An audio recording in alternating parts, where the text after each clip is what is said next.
Nobody talks about what it actually costs to be everyone's favorite person. Not the money, not the schedule, not the interviews, the real cost. The one where you spend 20 years becoming something so specific, so perfectly packaged that the whole world decides they own a piece of it.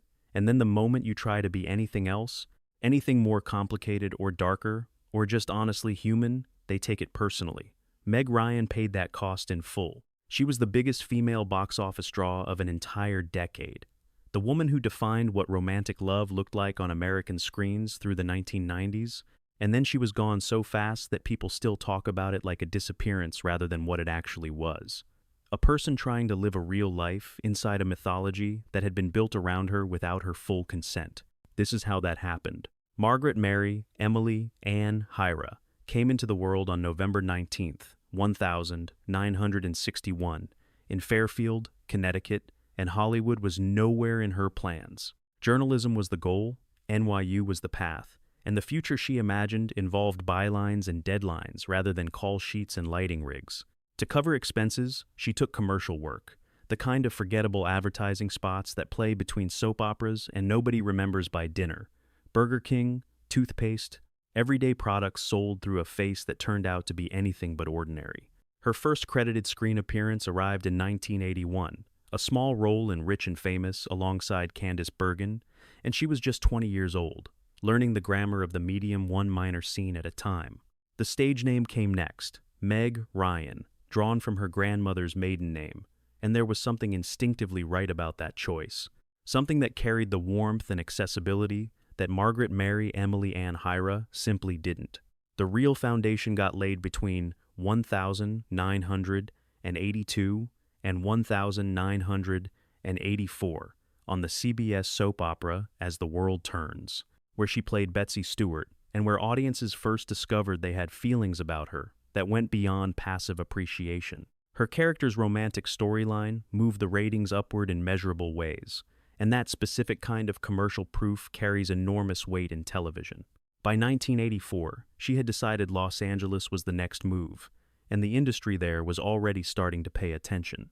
1986 was when everything shifted. Top Gun arrived that summer as one of the defining blockbusters of its decade, and Meg Ryan appeared in it as Carol Bradshaw, wife of Goose. The role was supporting by any technical measurement, limited screen time, no action sequences, no monologues designed to showcase range. What she had was the ability to make a theater full of strangers feel instantly fond of someone they'd known for 4 minutes, and that is a rarer skill than any technique a conservatory can teach. People remembered her when they left. Later, speaking to Rolling Stone, she recalled strangers stopping her to say they recognized Goose's wife, and understanding in that moment that something real was changing. Armed and Dangerous came the same year alongside John Candy and Eugene Levy, a comedy that should have worked on the strength of its cast alone, but landed with a 9% on Rotten Tomatoes and vanished from conversation almost immediately. 1987 brought Promised Land, earning her a first Independent Spirit Award nomination, and then Inner Space, opposite Dennis Quaid, and this is where the story really starts moving in a direction nobody could have scripted. Quaid and Ryan had chemistry that the camera couldn't neutralize or contain, the kind that registers even in scenes not designed to showcase it, the kind that audiences detect before critics name it. Inner Space wasn't a massive commercial hit, but it made the industry lean forward and start making different calculations about what Meg Ryan was capable of and what she could be worth. It also began something off-screen between her and Quaid that would shape the next 15 years of her personal life. When Harry Met Sally opened in 1989, and the conversation around Meg Ryan changed overnight. Rob Reiner directed, Nora Ephron wrote it, and the question it asked, whether men and women can truly maintain platonic friendship without desire, complicating everything, turned out to be one that American audiences were absolutely ready to sit with for 96 minutes. Sally Albright was neurotic and funny and specific and real, in a way that romantic comedy characters rarely achieve, because the genre tends toward types rather than people, and Sally was unmistakably a person. And then came the diner scene, which became one of the most quoted, referenced, and culturally embedded moments in American film history. $92 million at the box office, a Golden Globe nomination, a BAFTA nomination, and a crown that the industry settled on her head whether she'd asked for it or not. romantic comedy queen, America's sweetheart. The labels arrived fast and stuck harder than anyone realized at the time. Joe versus the Volcano paired her with Tom Hanks for the first time in 1990. Commercially disappointing enough that studios quietly filed it under missed opportunity, but the on-screen rapport between Ryan and Hanks registered clearly to anyone watching. She played 3 separate characters in that film: Dee Dee, Angelica, and Patricia, and the range she demonstrated was a preview of ambitions the industry would spend the next decade being slow to accommodate. Oliver Stone's The Doors arrived in 1991, casting her as Pamela Courson, Jim Morrison's girlfriend, a role with darkness and moral complexity that had almost nothing in common with Sally Albright. She took it because she wanted it, delivered it credibly, and critics noticed. On Valentine's Day, 1991, she and Dennis Quaid married, and for a period they were exactly what Hollywood loves above almost everything else: a real-life love story wearing the clothes of the movies they made together. The 90s belonged to Meg Ryan in a way no decade has belonged to any single actress in any single genre before or since. Sleepless in Seattle came out in 1993. Nora Ephron directing again, Hanks and Ryan together again, operating on a structural gamble that kept its 2 central characters separated for almost its entire running time, and trusted the audience to feel a connection between people who barely shared a scene until the final minutes. $227 million worldwide, another Golden Globe nomination. When a Man Loves a Woman followed in 1994, casting her as an alcoholic wife and mother in a performance stripped entirely of charm and the soft accessibility that was her commercial trademark, and critics responded with genuine surprise.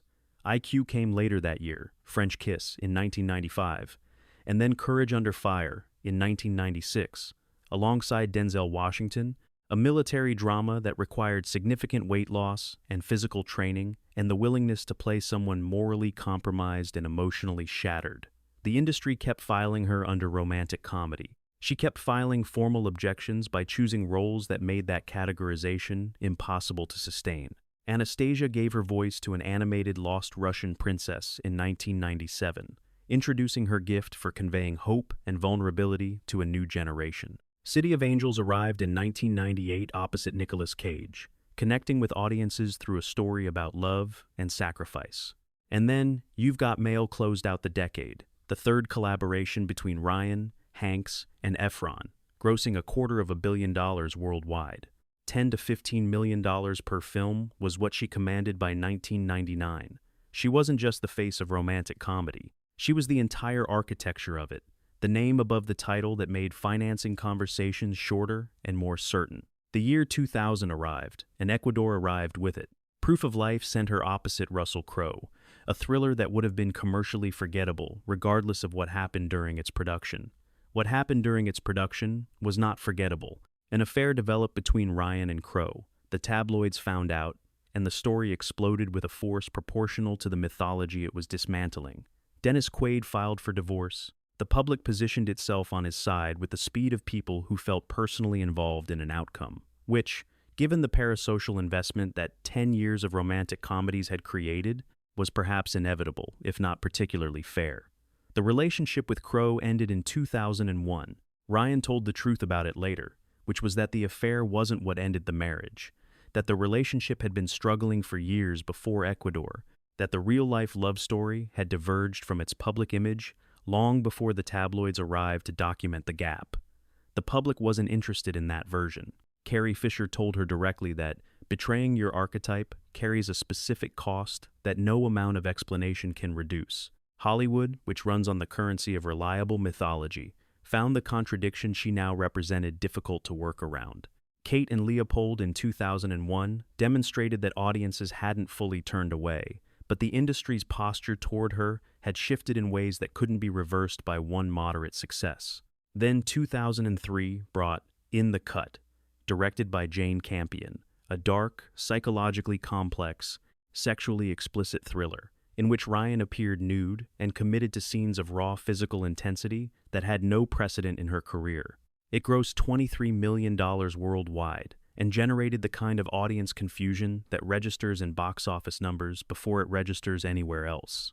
A promotional interview on Parkinson's television program, where Ryan appeared visibly worn down by questions about the film's explicit content and responded in short, flat answers, became a separate media event that circulated independently of the film it was meant to promote. And then there is the part of her story that nobody handles cleanly. Over the years, following the peak of her career, Meg Ryan's appearance changed in ways that became publicly visible and widely discussed. She has never confirmed undergoing cosmetic procedures, and stating as settled fact what has never been formally acknowledged would be inaccurate. What's accurate is that the changes were visible, that they generated sustained media commentary, and that they reached a particular public flashpoint when she appeared at the 2016 Tony Awards. The irony at the center of this chapter is almost too painful to look at directly. Her commercial value had always rested on a quality no procedure can manufacture, a softness and warmth and openness in her face that made strangers feel they already knew her before she had said a single word on screen. Whatever changes occurred, under whatever combination of industry pressure and personal distress, and the impossible weight of being expected to stay frozen at the exact age when the world first decided it loved you, those changes altered the specific quality that had made her worth $15 million a film. Casting directors deal in recognition, and a face that audiences couldn't immediately locate inside their own emotional history with her was a face the industry didn't know how to sell. Against the Ropes in 2004 disappeared before most people registered it existed. The Women in 2008 arrived and departed with modest attention. In 2006, she traveled to China and adopted a daughter, Daisy True Ryan, and single motherhood became the organizing center of her daily life. She moved from Los Angeles to New York, raising Jack and Daisy away from the machine that had built and then found her inconvenient. Arthritis had been affecting her hips for years, a degenerative condition causing chronic pain and sometimes a visible limp, adding physical difficulty to an already difficult period in ways the tabloids rarely bothered to report. John Mellencamp entered her personal life around 2010, a relationship that ran on and off for nearly a decade, reaching an engagement in 2018 before ending in 2019. In 2015, her directorial debut arrived in the form of Ithaca, a World War II drama she also appeared in as an actor. Behind the camera, she controlled the story being told, and her face was no longer what the story was about.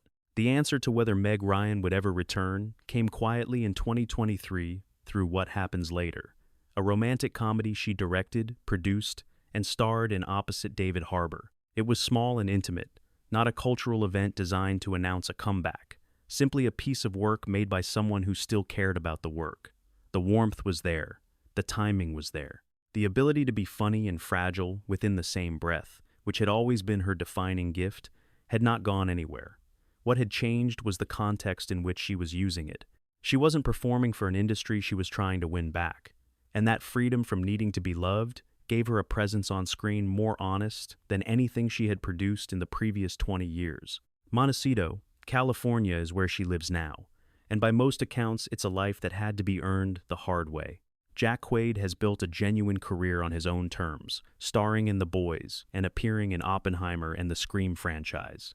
Meg Ryan has addressed the cosmetic surgery speculation with the brevity that only comes from having finally made peace with something. She can't pay attention to it, she has said. It's just not worth it. The story of Meg Ryan is not the cautionary tale the industry prefers. It's the story of someone transformed so completely into an archetype, loved so thoroughly as a symbol rather than as a person, that the rest of her life became a long negotiation between who she actually was and who the world had decided she should remain forever. The affair, the dark films, the changed appearance, the long withdrawal from public life, viewed together, these aren't the moves of someone self-destructing. They are the moves of someone trying, at genuine personal cost, to locate the edges of herself. The industry called it a fall from grace. A more accurate name for it is a person refusing to stay frozen inside someone else's idea of who she was supposed to be. The quality that made Meg Ryan impossible to look away from was never manufactured and was never lost. It was just waiting somewhere quieter than Hollywood, for longer than Hollywood was willing to wait for it.